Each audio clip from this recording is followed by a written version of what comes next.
La siguiente es una producción de 360podcast.sv. Diana Verónica y Tony, la entrevista se sube todos los días a 360podcast.sv, el primer hub de podcast en El Salvador. O puedes volver a escucharla por Spotify, Apple Podcast, Amazon Music, YouTube Music o TuneIn. Dale clic a la campanita para que recibas la notificación. Este día en el Corre de la Mañana le damos la bienvenida a... Bueno, teníamos días de no hablar de temas de política partidaria, ¿verdad? Y de lo que está pasando también en el país. Así que nos da mucho gusto tener aquí con nosotros a Ramiro Navas. Ramiro es miembro del partido Nuestro Tiempo, ¿verdad? Que tuvo pues una experiencia que ya nos va a contar él en las últimas elecciones presidenciales y legislativas. Y también está aquí con nosotros don Carlos Araujo, de Generales Conocidas, ¿verdad? Analista político, con quien también de vez en cuando tocamos base para ver qué análisis se hace sobre lo que está sucediendo en la realidad nacional. Así que, Ramiro, bienvenido. Estábamos haciendo cuentas que nunca habíamos podido coincidir, ¿verdad? Con Diana. No había tenido la suerte, sí. Con Tony sí, a buenas platicadas nos hemos echado. Casi que soltamos una primicia cuando vinimos con Andy Feiler el año pasado. Pero qué gusto estar aquí, Diana, Tony, Carlos, arrancando esta semana que se ve que va a estar algo movida. Ajá, ya nos vas a contar por qué. Ajá, y Carlos, bienvenido. Hola, Carlos, ¿cómo estás? Un gusto de verdad compartir de nuevo con ustedes y de verdad con Ramiro. O sea, lo que hablábamos un poquito antes de iniciar el programa, yo creo que estas nuevas generaciones son las que deben de ir asumiendo un rol más protagónico en el quehacer de la política nacional. Yo creo que nosotros ya vamos un poco de salida, pero alguien tiene que asumir esa responsabilidad. Comencemos por ahí. Hace poco hubo una marcha que el gobierno intentó desactivar negociando con algunos sindicatos, pero se presentó a la marcha un político, Ronald Umaña, y la misma gente de la marcha lo marginó, lo increpó y les dijo: ustedes son una generación vieja de políticos, no vengan a estas cosas. Lo que pasa es que los representantes de la marcha no querían que se mezclaran temas políticos con lo que ellos estaban dando a conocer. Entonces era más un tema de no que fuera muy grande o muy chiquito, era un tema de no políticos en una marcha en donde estamos defendiendo el escalafón entre otros temas. Para mí hay dos cosas ahí. O sea, uno es un tema político. O sea, no partidario es otra cosa, exacto, ¿verdad? O sea, esa es la gran diferencia. Político definitivamente de política es pública. Es un tema de conquistas. Sí, no, y era importante, ¿verdad? Y creo que había que respetar también las condiciones que los que habían convocado habían puesto para ese tipo de eventos que iban a organizar. Y habían advertido que no querían a los partidos políticos dentro de este asunto. Y lo otro es que tampoco es que sea un problema de edad la participación en política. O sea, lo que rechazan es la vieja política, la vieja forma de hacer política y la vieja forma de hacer oposición incluso. Vea, yo no me cansaré de decirlo, se los dije antes de empezar también. Yo creo que aquí hay un grupo de oposición que es la perfecta oposición del presidente Bukele y que son parte de lo que rechazaron estos grupos en la marcha. ¿Qué es la nueva forma de hacer política, Ramiro? Ajá, ¿y cómo está nuestro tiempo? Sí, bueno, nuestro tiempo está caput. No, porque el partido participó en las últimas elecciones, no logró los votos necesarios, entonces ¿qué pasó con nuestro tiempo? Y de hecho son ideas que se vinculan, por esto mismo que decía Carlos, pues efectivamente una marcha es una expresión de diferentes sectores que casi siempre tiene una naturaleza política, porque es precisamente una expresión social, ¿ve? Pero ¿qué pasa? Lo que rechaza la gente y lo que rechazaron los organizadores de la movilización de la semana pasada, yo creo que no es ni siquiera que participaran personas vinculadas con política, sino la razón por la cual participan. Cuando llega un político a robarse la cámara, a decir, aquí estoy yo poniendo mi rostro, aquí estoy yo encabezando, cuando hay temas sensibles, importantes, por los cuales la gente se ha movilizado a marchar, entonces obviamente están desvirtuando y están arruinando la naturaleza de la movilización. Y por eso es que naturalmente se veían médicos a quienes les están tocando una cuestión que es sustancial para sus vidas, para su desarrollo profesional y para el país, como el tema del escalafón. ¿Verdad? Los maestros que lograron llegar a pesar del intento del gobierno por desmovilizarlos, y que hay que decirlo también, no es común, no es tan frecuente que salgan sectores como los médicos, por ejemplo, o una movilización tan sólida como la que hicieron ese día, como para que, para todo el esfuerzo que requiera una movilización de ese tipo, que aparezca gente con agendas político-partidarias a querer robarse la cámara, robar el show, como decimos, era natural que la gente se iba a molestar. Pues entonces quienes están en política, o hemos estado en política incluso partidaria, debemos entender cuáles son los espacios que nos corresponden y cuáles espacios no nos corresponden. Y eso creo yo que es un matiz importante que distingue a la nueva política de la vieja política tradicional de la que la gente está cansada. La gente está cansada de políticos que llegan solo a poner la cara, como decimos, a ponerse, a saludar con el sombrero ajeno, a robar cámara, a saludar con el sombrero ajeno y quitarle el protagonismo a quien verdaderamente lo tiene. Entonces, cualquier político de la edad que sea, puede ser generación Z si quieren, o puede ser de la edad que sea, si llega a usurpar un lugar que le corresponde al ciudadano, obviamente el ciudadano va a decir, aquí no sos bienvenido, te tenés que retirar. Le voy a hacer una pregunta. Los que ahora son políticos, que están en la política, ¿están haciendo política? Es una buena pregunta. Porque vaya, en forma, la política es proponer, presentar, hacer como la intervención. ¿Quién está haciendo política hoy? Las decisiones están concentradas en un solo punto. Hay un grupo muy reducido de personas, alrededor de una sola persona, que es el actual presidente de la República, que desde su despacho se toman las decisiones ya no solo del gobierno, que sería lo natural, vea, que el presidente decida por el órgano ejecutivo, sino que se toman las decisiones del Estado. Y eso no es una opinión de Ramiro Navas, no es una opinión de cualquier partido político. Eso está evidenciado y se puede contrastar contra la Constitución, se puede contrastar contra las investigaciones de la prensa internacional, que todos o la gran mayoría de los órganos del Estado salvadoreño están influenciados poderosamente por Casa Presidencial. Y en ese sentido, ahí es donde está ocurriendo la gran decisión política. Toda la decisión política está siendo concentrada en un pequeño grupo. Por eso es importante que haya expresiones sociales que tengan legitimidad, que tengan credibilidad. Pero si la gente, digamos, tenemos un modelo de gobierno de decisiones concentradas y la opción que se le presenta a la gente son figuras que no tienen credibilidad, que llegan con prácticas del pasado que la gente ya rechazó y la sigue rechazando, y le siguen demostrando a la gente que la única alternativa contra algo que para al menos un grupo de la población está bien, un grupo mayoritario de la población, piensan que este modelo está bien, y la alternativa que se le presenta no es creíble, no es confiable, sigue repitiendo los patrones del pasado, entonces están fuera del esquema de lo que para la gente podría ser atractivo, y por eso la gente dice, no hay alternativa y no necesitamos alternativa. Mira, todos hacemos política. Todos nosotros en este momento estamos haciendo política. O sea, no la política no necesariamente es partidaria.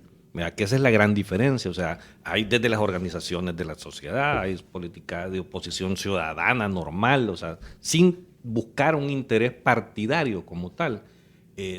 Yo ya tengo buen rato, a pesar de haber militado en un partido político, pero ya me desvinculé ya hace más o menos 2 años nuevamente de la vida partidaria.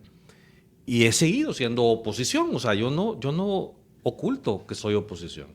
¿Vea? Pero lo hago desde tu derecho ciudadano, claro, como ciudadano. Hacer política. ¿Vea? Y soy oposición no solo por el hecho de que hay que oponerse al que está gobernando, es que creo que están haciendo cosas malas y cosas que me preocupan como sociedad, y por lo tanto hay que elevarlo y decirlo y señalarlo. Así como también cuando hace algo bueno, también hay que decirlo. O sea, yo creo que hay que tener ese balance. ¿Vea? Lamentablemente vivimos un autoritarismo demasiado marcado que se sale de los límites institucionales en el país, pero ahí están, es lo que tenemos. O sea, ellos gobiernan con todo y autoritarismo, y por lo tanto hay que seguir siendo oposición, pero con responsabilidad y con seriedad sobre todo. Es que ahí es donde hay que diferenciarse. O sea, uno puede ser duro señalando, pero diciendo la verdad y con respeto también. O sea, el problema de la oposición esa que no quisieron en la marcha, los doctores, es precisamente una oposición que miente y que falta el respeto constantemente, y para ellos todo, o sea, hasta que salga el sol es negativo en este país. Yo creo que no es así. O sea, hasta las dictaduras en su momento en la historia del mundo hacen cosas buenas de vez en cuando. O sea, no quiere decir que no hayan cosas buenas que puedan haber en un gobierno o un gobernante como tal, sea autoritario o no lo sea. Entonces, ahí es donde uno tiene que saber diferenciar eso y ser serio y responsable y decir las cosas con la verdad de respaldo al final de cuentas. ¿Por qué? Porque a mí lo que me interesa es que la gente, el ciudadano, entienda los problemas que estamos señalando. Pero para que entiendan esos problemas, yo tengo que ganarme el respeto de la gente con seriedad y que la gente vea que yo hago y señalo cosas con responsabilidad y sin mentir.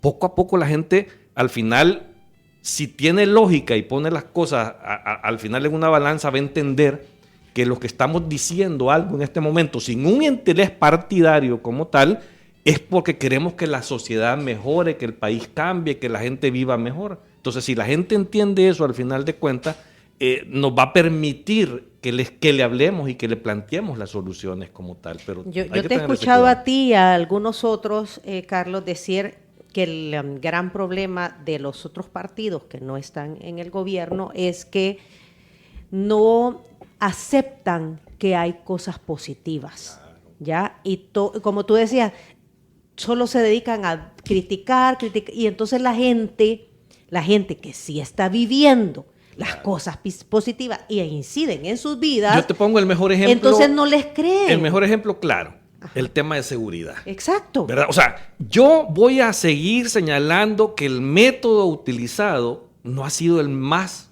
productivo para la sociedad posiblemente. Pero el resultado en términos de seguridad nadie lo puede negar. O sea, vamos a Soyapango, esas comunidades que fueron asediadas durante tantos años, extorsionados, violados, asediados por la delincuencia.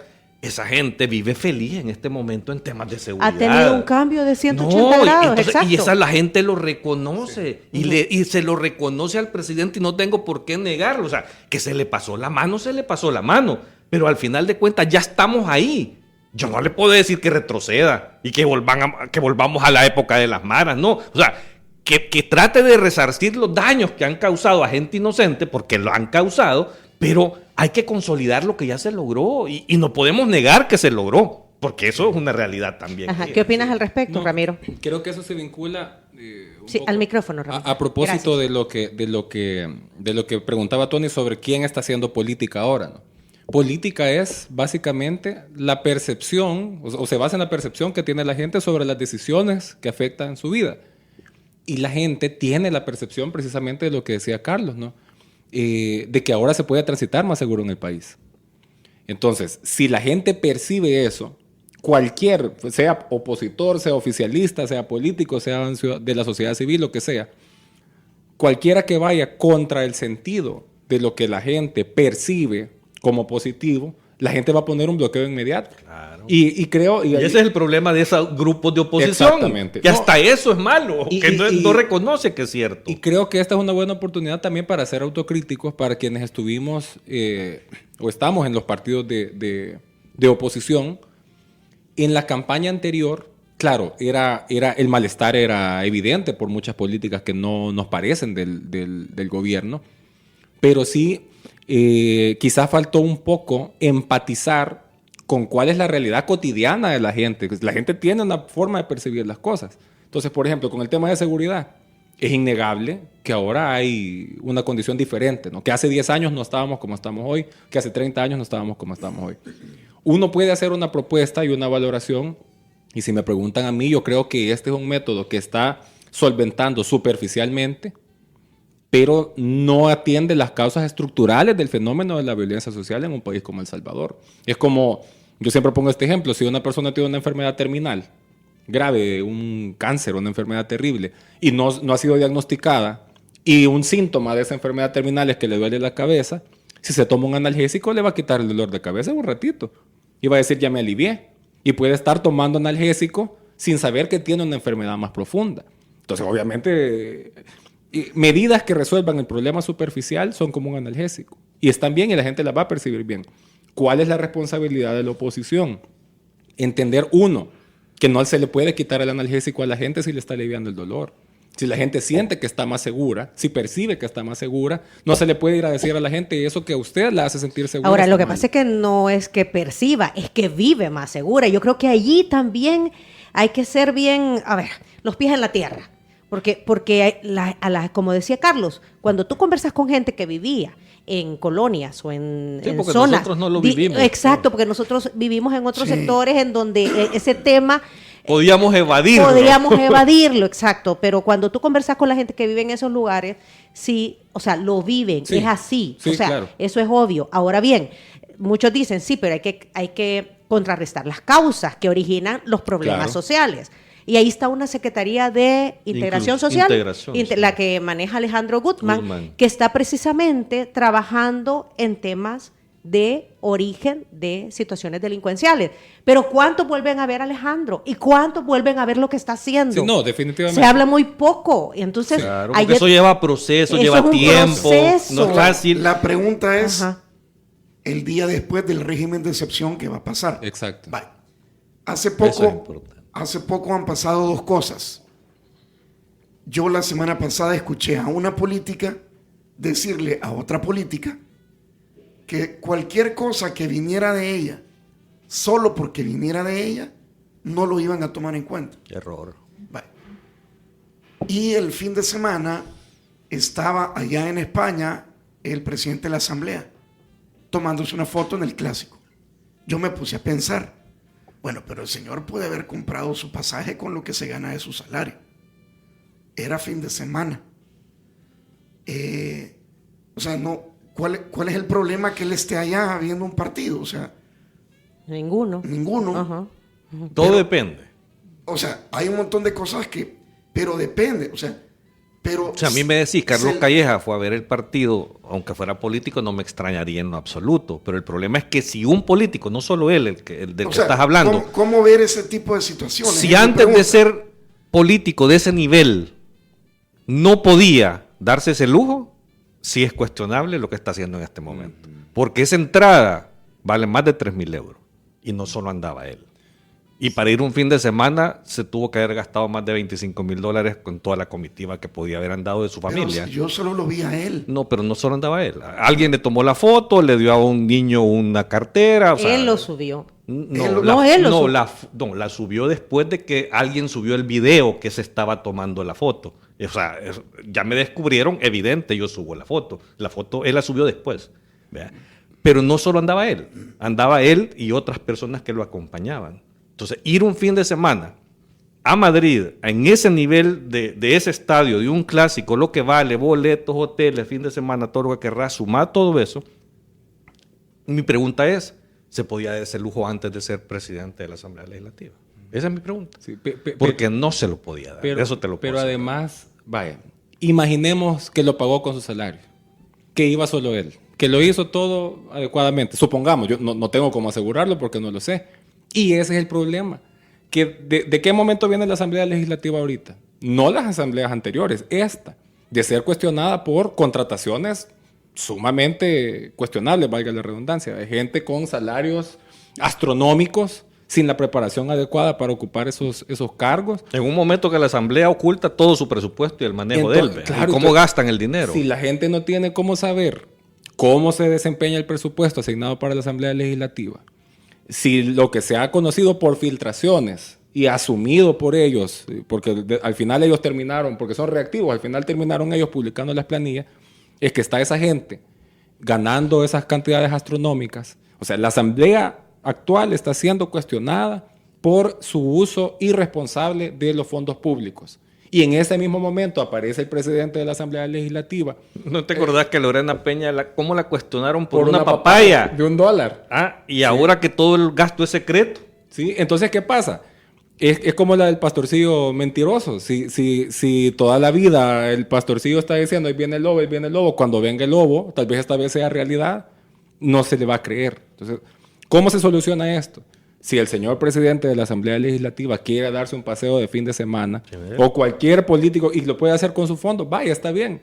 Pero si tuviéramos una política de transparencia, si tuviéramos una política de uso responsable y eficiente de los fondos públicos, que además, ¿cómo cuesta ahora? La economía está terrible.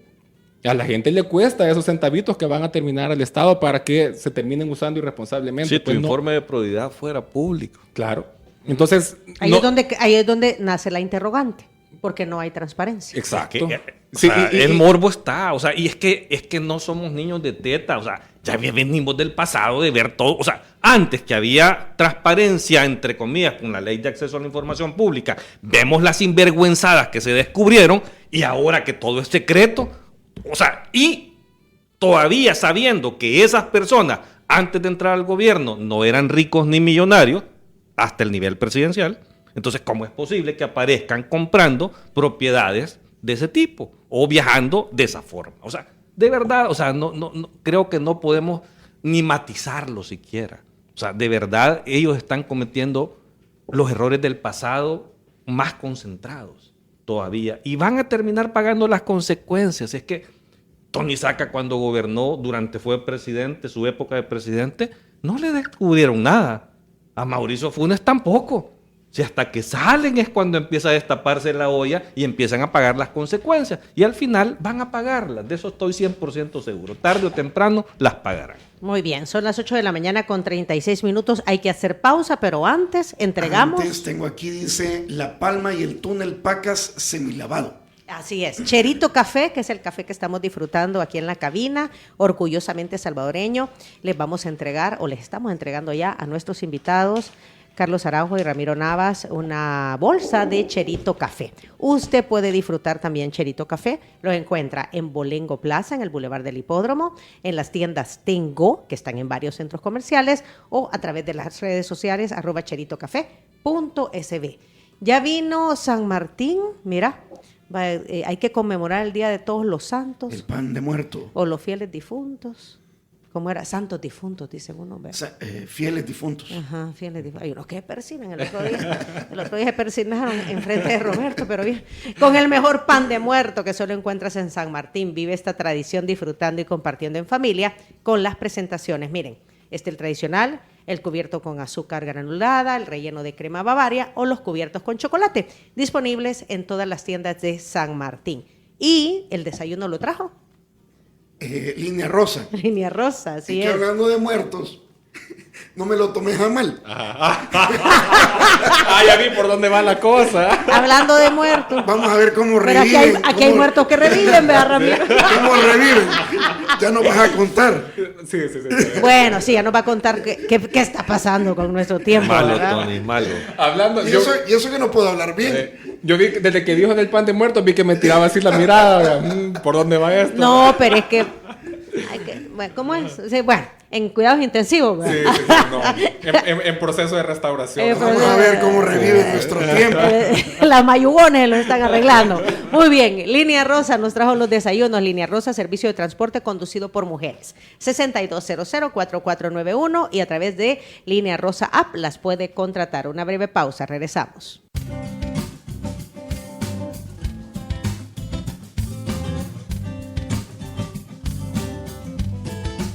Compañero, como ya se emocionó, ya puede hablar. ¿Quiénes están? Más o menos. ¿Quiénes están con nosotros? Ramiro Navas y Carlos Araujo. Ambos son...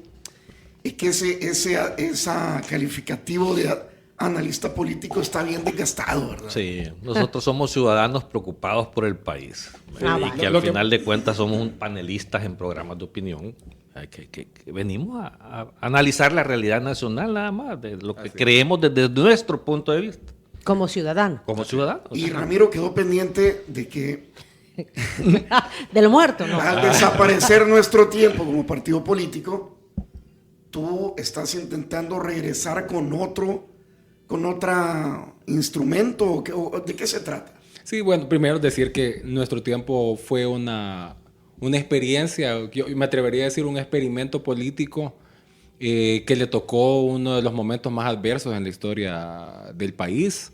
Creo que la gente que nos conoció supo que fuimos en su mayoría liderazgos jóvenes, lo hablábamos fuera del aire, la mayoría de la generación que creció con el país de los acuerdos de paz, y eso marcó esta experiencia política.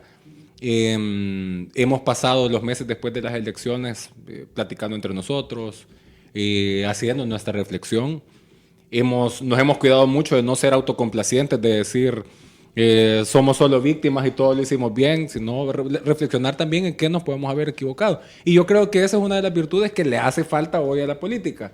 Tener uno la madurez de decir nos equivocamos en tal o cual cosa. ¿Por qué no embanderó nuestro tiempo?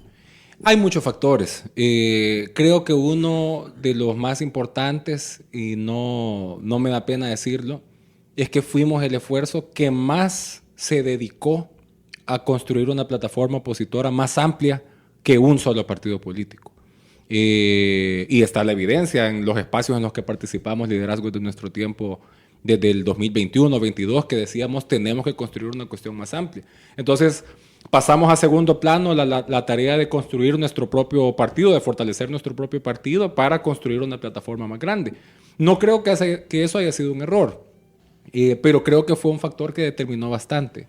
Y luego hay otros factores que creo que vale la pena decirlos. Pues la gente, por lo mismo que decíamos anteriormente, no se puede negar lo que la gente siente, percibe y vive.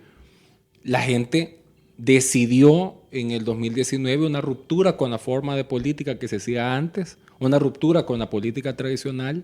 Con justa razón. Con justa razón, con justa razón. La gente estaba harta, legítimamente, de un modelo político que no logró satisfacer sus expectativas. ¿Qué es lo que tiene que hacer un proyecto político nuevo? Tiene que plantear un salto hacia adelante, no hacia atrás. Y la gente percibió, con justa razón tal vez, que la oposición en la elección del 2024 no estaba representando una opción hacia el futuro, sino que representaba una opción para volver al pasado. O si te percibieron junto de lo que estaban rechazando también, claro, entonces te sacaste tu terminación, claro, también. Exactamente. Entonces creo que son factores que afectaron a nuestro tiempo, pero también tengo que decirlo, si no hubiera existido esta reforma electoral que cambió la fórmula para asignación de los escaños, que redujo las circunscripciones, los territorios, nuestro tiempo tuviera ahorita 2 diputados. Y eso no es una opinión mía, esos son números. Tuviéramos una diputación en La Libertad y tuviéramos una diputación en San Salvador, el partido estaría ahí, tuviéramos varios concejales. Esos son los elementos que hicieron que el partido fuera cancelado como institución. Ahora, cuando uno tiene sus motivos claros y cuando uno sabe por qué está sentado donde está sentado, un trámite legal como la cancelación del partido, lo que tiene que obligarte es a reflexionar y luego de reflexionar a decidir qué vas a hacer. Y nosotros estamos en el momento de decidir qué vamos a hacer. Nos hemos estado reuniendo. Obviamente estos son procesos, o sea, somos seres humanos, pues, tienen sus momentos humanos también esto, no solo primero somos hay que llorar. robotcitos. No, ya lloramos una semana. Ahora pues vamos a comernos el pan de muerto la otra semana. No, sí. Pues sí, y para adelante. Pues, habrá que aflorar y ya. Ajá, sí, ajá, lo que sí puedo decir es que creemos que nuestro agrupamiento todavía tiene, no todavía, tiene mucho más que aportar ahora. Hemos descartado casi por completo la idea de refundar el partido. No creemos que sea momento ahora de fundar un partido político. Y estamos en las últimas definiciones de qué vamos a hacer, pero queremos, y aprovecho el espacio para decirlo, pues le vamos a presentar al pueblo salvadoreño una alternativa más fresca, una alternativa que busque seguir aportando para que los ciudadanos que no se sienten a gusto con el rumbo que lleva el país puedan tener una alternativa de futuro y que no signifique regresar hacia atrás. Carlos, escuché a varias personas decir que el país está en un momento de cuando Duarte, ¿te acuerdas de la frase? Con Duarte, aunque no me arte. Ajá. ¿Es así que está la situación? Mira, la gente vive de esperanzas. Definitivamente el ser humano es así. Yo creo que después de lo que ha sucedido en materia de seguridad, donde este gobierno les ha dado un resultado innegable, vea, cuestionable métodos, pero innegable el resultado como tal, pues la gente cree que de alguna manera pueden resolver problemas, porque han resuelto un problema complejo, ¿verdad? Un problema que nadie imaginó que se podría resolver en este país. O sea, porque de que lo han intentado. Y siempre salía como el problema número uno en todas las encuestas, el tema de la seguridad. Entre economía y la seguridad se estaba jugando. Hay dos cosas que parecían impensables. La seguridad pública y el desorden en el centro histórico, por ejemplo. Claro, pero eso fue más fácil por el tema del régimen. O sea, pero nadie lo había hecho. Pero nadie lo había hecho. Claro, porque nadie tenía el régimen de excepción para poder implementarlo y hacerlo. O sea, es que ahora no han tenido que tirar una lata de gas ni una bala de goma. Solamente les dicen, te voy a aplicar el régimen, y salen por su gusto. O sea, así cualquiera, o sea, definitivamente. Ahí es donde están los abusos. O sea, yo no estoy en contra de que hayan resuelto el tema del centro histórico, porque es lindo. Vea, vuelvo a los métodos, vuelvo a la forma, porque a esas personas que sacaron de ahí, no estaban ahí porque era chivo estar ahí. Uh-huh. Estaban ahí. Pues, hay un poco de todo, ¿verdad? No, pero también, pero no era chivo. La gran mayoría no. Tratando, o sea, de ganarse el pan de cada día. Eso, y a diario vivir sudando desde las 4 de la mañana hasta las 8 de la noche. Lo que pasa es que en los desórdenes siempre, ¿cómo es? Por eso, pero mi punto en río revuelto, ganancia de pescadores. Mi punto es, está bien, déjenme el centro como lo están dejando, pero también tengan compasión por la gente. O sea, esa gente tiene hijos, tiene familia, come. Hay que darle salidas. Eso es todo. O sea, resuelvan las dos cosas. Así como han resuelto y con una gran inversión en lo del centro histórico, le hubieran resuelto a esa gente de alguna manera que la han sacado de patada. O sea, creo que las formas, nuevamente, es lo que yo cuestiono en este tipo de asuntos. Pero volviendo al tema de la esperanza que tiene la gente, le resuelven ese tipo de problemas, entonces por lo menos ahora dicen, mira, ya me resolvieron esto, este gobierno ha resuelto esto. Vea, yo creo que el problema económico es posible que me lo resuelvan. Vea, entonces esperémonos un rato a ver qué pasa más adelante. Y eso no lo pierde el ciudadano. Si el ciudadano no es que no sepa que tiene un serio problema económico, ¿no? Si en los estudios de opinión ya está el 80% de la gente señala, pero ya de forma desesperada, que el dinero no le alcanza. Así se titula la encuesta de la Gavidia. Sí. La gente tiene fe, aunque le falten 254.60 claro, para llegar a fin de mes. Y es que la gente, es cierto que no le alcanza para llegar a fin de mes, eso lo tienen muy claro. El punto es que no le culpan al gobierno todavía de que ese problema lo genera la falta de políticas del gobierno o de formas de solucionarlo. Aquí es donde viene un montón de cosas que hay que analizar en medio de todo esto, por decirte el régimen de excepción. Yo sigo insistiendo que mientras no exista una alternativa que dé los resultados que ha dado, la eficiencia que le ha dado el régimen de excepción a este gobierno, no lo puedes quitar. Sí. O sea, aunque yo esté en contra de cómo lo han ocupado, porque el régimen de excepción que está escrito en la Constitución no dice que abuses de los derechos humanos. O sea, es una herramienta constitucional y ahí está. El punto es cómo lo ocupas. Entonces, pero también, mientras no tengas una alternativa a esa eficiencia que le ha dado en resultado, no lo puedes quitar. Porque el día que lo quité, o sea, mareros no están todos capturados. Bueno, de hecho, en estos momentos, en San Marcos... Está un operativo. Hay un operativo porque hubo denuncias de que habían personas de grupos irregulares en la zona. Sí, sí. Y entonces el gobierno ha montado... Es show, más show que otra cosa, porque lo pueden hacer sin ese show, pero voy al punto. Creo que no pueden quitar el régimen de excepción mientras no tengan alternativa. Pero ¿qué es lo que pasa? También el país ya lleva más de 2 años así y quitarle derechos constitucionales daña el Estado de Derecho del país y la seguridad jurídica, un elemento fundamental para la inversión.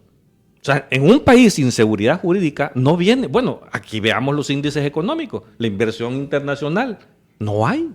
¿Por qué? Precisamente por ese problema, por el problema de seguridad jurídica. Entonces, el embajador de Estados Unidos lo ha dicho reiteradamente. Nosotros vamos a acompañar a este país en hacer esa transición de dejar el régimen de excepción para volver a un Estado de Derecho, a un debido proceso, porque es una condición necesaria para que se desarrolle económicamente una sociedad. O sea, sin seguridad jurídica no puede haber inversión real. O sea, no quiere decir que no haya alguna en este momento, pero no en la forma en que 2 años de seguridad que tenemos aquí ya se hubiera desatado la inversión para que la gente al final de cuentas esté mejor y viva dignamente, y cosa que no ha sucedido, es por esa falta. Entonces hay que dar ese paso, ¿verdad? Pero mientras no tengan una respuesta real, ¿verdad?, no lo van a dar.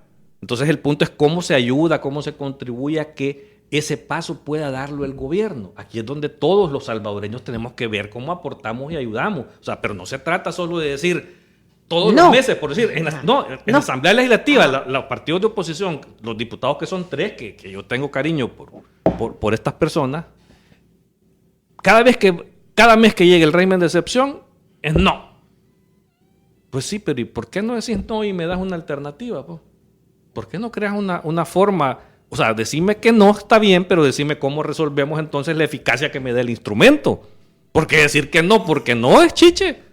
Pero si yo sé que es algo que ha funcionado y que tiene réditos reales, resultados reales, o sea, y yo sé que necesitamos trascender de ese régimen como tal. ¿Qué es lo que viene después? O sea, pero yo tengo que aportar, no solo decir no. Sí, es como, yo escucho en la Asamblea Legislativa, esta semana acaban de meter el tema del ¿cómo es que se llama? La energía nuclear. La ley de energía nuclear. Uh-huh. La oposición votó en contra. Discúlpame. O sea, ¿y qué de malo tiene que tengas una visión para construir un proyecto de largo plazo ese tema? ¿Por qué? Va a generar energía eléctrica barata. Va a una energía renovable. O sea, el proyecto no es el problema. Que oculten todo, que no hayan consultado con nadie. Esos son otros 20 pesos. Pero yo no me puedo oponer a un desarrollo de ese tipo. Es que me digas, mira, votemos, o sea, no apoyemos el volado que están haciendo en Los Chorros. Si esa es una obra importantísima que le va a dar un gran alivio a toda la gente que vive en esa zona y le va a ayudar al país también en su desarrollo. O sea, otra cosa es que oculten la información y se roben el dinero. Esos son otros 20 pesos. Pero hay cosas a las que no te podés oponer. O sea, de verdad, aunque lo haga el gobierno Bukele. A mucha gente de derecha, de oposición radical, me critica por este tipo de charlas que yo tengo. Pero es que, hey, si el país gana con este tipo de cosas, ¿por qué me voy a oponer a un proyecto? Me voy a oponer a la falta de transparencia. Me voy a oponer a que no rindan cuentas. Me voy a oponer a que roben. A eso sí me voy a oponer. ¿Las formas? Claro. Pero es que no solo es la forma, que es lo que yo te quiero llegar a decir. Es el pensamiento. Es que no hay un proyecto de visión de verdad real de largo plazo que ayude a los salvadoreños a salir adelante. Mira, si es que yo lo he dicho no una vez. Si a mí me dijeras que en una dictadura en El Salvador el pueblo, la masa salvadoreña va a tener trabajo, a ganar suficiente dinero para que le alcance, para curarse, para que sus hijos estudien, para vestirlos bien, yo no tengo problemas con esa dictadura. Pero como sé que no es cierto que en dictadura eso no se va a lograr, entonces ahí es donde yo vengo y critico y señalo. ¿Por qué? Porque los autoritarismos marcados que estamos viviendo lo que hacen es frenar ese desarrollo. Bueno, veamos el presupuesto del país. El presupuesto de un país, ¿qué es? Es donde está la visión y las prioridades de un gobierno, de un plan de nación de desarrollo a largo plazo. Entonces yo estudio el presupuesto que están presentando y veo que le quitan dinero a educación, que le quitan dinero a salud. E inclusive la portada de uno de los periódicos ahora dice que 4,000 policías menos creo que van a haber. ¿Vea? Pero le aumentan a los soldados, al ejército. Le aumentan a Casa Presidencial. Entonces yo digo, bueno, esas son las prioridades del país. O sea, ¿cómo vas a desarrollar un país con ese tipo de prioridades? Si tú no educas a tu gente, ¿vea? Si no tenés a la gente sana y no hay generación de actividad económica que te permita tener suficientes recursos para vivir con dignidad, entonces no están haciendo las cosas bien. Y eso yo lo voy a seguir señalando y criticando, les guste o no les guste. Y eso no quiere decir que todo lo que hacen es malo. Hay cosas buenas que hacen. El tema de los agromercados, por decir. Para mí es un proyecto maravilloso. No sé si tú te acordás, Diana, que tú trabajaste cerca del gobierno con Francisco Flores. Paco, tenías esa idea de los agromercados, era parte de los programas que él tuvo. Sí. O sea, que no se puso a consolidar en aquel momento es otra cosa. Que no hubo viabilidad. Pero el proyecto es bueno porque lo que hace es quitar la intermediación, ¿vea? Y hace que el productor venda directo al ciudadano. Al consumidor. Entonces le ayuda a que es el pobre que nunca progresa porque puede vender directo. Correcto. Y le ayuda al ciudadano porque compra más barato. O sea, el principio es bueno. ¿Por qué voy a criticar yo que haga un agromercado? El problema es que no hay con qué abastecer a los agromercados en este momento. ¿Por qué? Porque no hay políticas públicas que permitan que los agricultores desarrollen esos productos para llevarlos al agromercado. Sí, que tengan cosechas más fructíferas, ¿verdad? Eso para es abastecer los apoyo del agromercados. gobierno, financiamiento, un acompañamiento. ¿Para qué? Para hacer a esos productores locales, hacerlos grandes empresarios. Entonces, vas a eliminar pobreza del campo y vas a permitir que el ciudadano compre barato.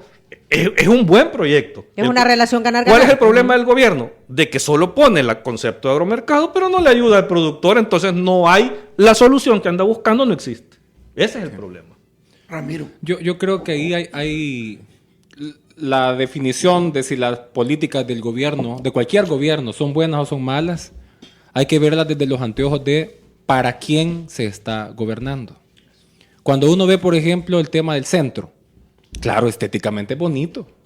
Uno da gusto sentir que el centro de su país está iluminada, hay fuentes, los niños jugando. Claro, sería inhumano que eso no te dé gusto. Pero ¿cuál es el costo que se tiene que pagar para eso? Entonces, por ejemplo, estamos hablando del tema de la energía nuclear. Uno puede tener su opinión personal sobre si está de acuerdo o no con la energía nuclear, etcétera. Vaya. Pero si se adopta como política de Estado, en un futuro vamos a necesitar ingenieros. Claro. Vamos a necesitar todo un cuerpo técnico capacitado para un país que está administrando y desarrollando energía nuclear. Pero con un gobierno que tiene las escuelas, el nivel básico de educación está en situación deplorable. Y volviendo a lo del centro, por hacer un edificio que contribuya con el esquema de turismo, han demolido un centro escolar sin el acuerdo de los padres de familia, porque han salido, los padres de familia y docentes han salido a manifestarse en contra de que cerraran el centro escolar República de Argentina. Entonces, ahí, solo en eso hay un simbolismo. El que está en el radio del nuevo Cine Libertad, ¿verdad? Correcto, exacto. Está frente a la Plaza Libertad. Y no han dado la alternativa, ¿verdad? No, Por lo menos, es que yo no he escuchado está bien. Que el proyecto lo haga, Claro. pero ¿cuál es la solución a esa gente? La alternativa a ese centro escolar. Entonces, ahí eso es un pequeño ejemplo bastante simbólico. Bueno, no pequeño, es grande, pues, pero es simbólico de para quién se están tomando las decisiones. Entonces, ok con que el centro se vea bonito, ok con las luces, con las plazas, pero si el costo que se tiene que pagar es que haya gente que no pueda seguir llevando el sustento a su casa porque ha sido desplazada violentamente, además, porque no solo han sido desplazadas, es que los ha sacado del campo y les quita las ventas. Si tienen que demoler escuelas, entonces el costo es demasiado alto. Y aunque se vea bonito el centro, es como si uno viene hoy para las fiestas navideñas y dice, bueno, un trabajador que le han dado su aguinaldo y dice, me voy a ir a comprar estos zapatos de $150 y el aguinaldo que le dieron es de $300, por poner un ejemplo. Entonces, claro que se le van a ver bonitos los zapatos y se los van a chulear, pero está pagando una cuestión estética que no corresponde con su realidad económica. Cuando en El Salvador pero como me lo merezco.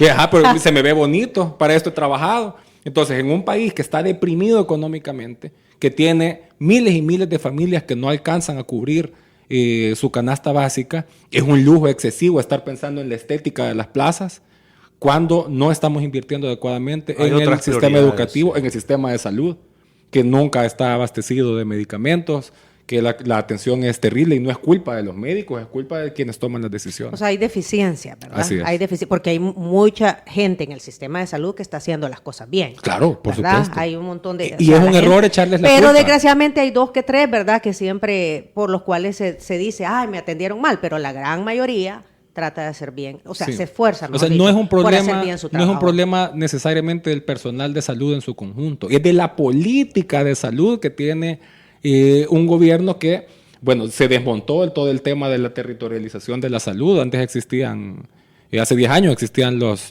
ECOs, que es una política de atención en el primer nivel. Ahora se ha centralizado el tema de salud. O sea, hay mucha tela que cortar en ese aspecto, pues.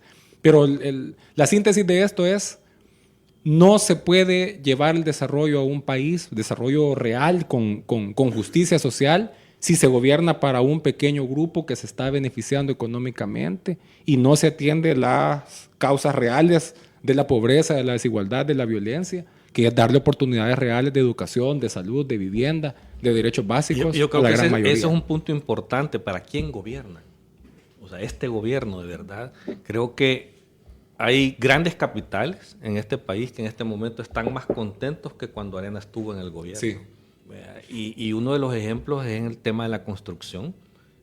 yo de repente escucho que el director ejecutivo de OPANS dice, yo acabo de llegar y liberé más de $1,000 millones en proyectos de construcción. Pues sí, si es que quitarle los requisitos de medio ambiente y ese tipo de cosas a todos estos proyectos no es hacerle bien al país, porque al final de cuentas está dañando todo lo que se había construido para que el desarrollo sea sostenible en el tiempo. Pero venir y decir, estamos reactivando esto, ¿verdad?, porque le he quitado todos los permisos a la gente que tiene que cumplir. Bueno, hay un empresario de construcción súper conocido de todos que ha estado en gobiernos de Arena, que está construyendo edificios, hoteles y todo, y no tiene ningún permiso. ¿Verdad? O sea, y se los están liberando así por así. Entonces, gobernar para ese tipo de gente y facilitar inversiones y proyectos para ese tipo de gente, no creo que sea bueno para el país. Es bueno para el empresario que está haciendo las cosas como las está haciendo y para alguien que le está haciendo el favor también en algún momento. Sí, y un último ejemplo ahí con este tema de la construcción. Hace un par de semanas se presentó la propuesta de la ley, la ley para vivienda vertical, para vivienda de altura. Arriba de los 35 pisos. Correcto. Y viene las representaciones de oposición. Entiendo que primero fue Claudia de Vamos y después los diputados de Arena, que plantearon, o sea, no se estaban oponiendo a la ley, sino que dijeron, miren, agreguemos algún tipo de incentivo para que el proyecto de vivienda vertical beneficie también una idea de vivienda popular, pues que haya vivienda accesible para gente que no está en la capacidad económica de pagar un apartamento carísimo, etcétera. Ni siquiera estuvieron de acuerdo con eso. No era votar el espíritu de la ley, es una ley que beneficia precisamente. Solo era agregarle. Solo era agregar una colita para beneficiar a la gente clase media, media baja. Y ni siquiera con eso estuvo de acuerdo la fracción oficialista. Entonces ahí hay una evidencia de para quién se está tomando esas decisiones, quién se beneficia y quién sale perjudicado. Bueno, se nos acabó el tiempo. Son las 9:09, así es. Señores, gracias por haber aceptado la invitación y seguiremos conversando, ¿verdad? Hay más muchas adelante. cosas que conversar. Hay muchas cosas. Que tenga mejor voz. Se nos quedaron varias cosas aquí con Ramiro. Sí, no, pero es que todavía no se podían decir. Todavía me van a jalar, así me van a pellizcar si digo más de la cuenta. Más adelante venís y nos contás. Sí, con todo gusto. ¿Cómo van las cosas? Carlos va en eso, No, a convencerlo he venido ahora. Sí, por eso, ya aquí en el pasillo. Nosotros los viejos solo somos consejeros. ¿Qué te pasa? Somos adultos con actitud. Pues sí, no, yo siempre voy a estar ahí presente, ¿verdad? Pero yo creo que los protagonismos uno lo que debe hacer es impulsar y ayudar al que quiera dejarse ayudar también, ¿verdad? Pero ya el afán de protagonismo creo que con la madurez va bajando. No, pero yo creo que es buen momento para decir que quien tiene conocimiento y tiene conciencia y una opinión que aportar, ya está dándole mucho al país, y esto es importante y es necesario, y sobre todo los que somos generación alrededor de los acuerdos de paz. La juventud no es virtud o defecto en sí misma. Uno puede ser joven y bueno o joven y malo, pero un joven que escucha y que está abierto a incorporar visiones nuevas y a incorporar la experiencia, por supuesto que tiene proyección para avanzar, ¿verdad? Por eso se necesita estos espacios y se necesita escuchar la voz de quienes saben. Va. Bueno, muchas gracias por venir. Aquí hay una salita, se pueden quedar conversando. Sí, ya le tiene el ganchito. Bueno, si quieren conocer las declaraciones dadas hoy por nuestros invitados, por favor, pongan mucha atención a lo siguiente. Si quieres volver a escuchar esta entrevista, ingresa a 360podcast.sb, el primer hub de podcasteros salvadoreños. Sigue a Diana Verónica y Tony la entrevista en Spotify, Apple Podcasts, Amazon Music, YouTube Music o TuneIn. Esta fue una producción de 360podcast.sv.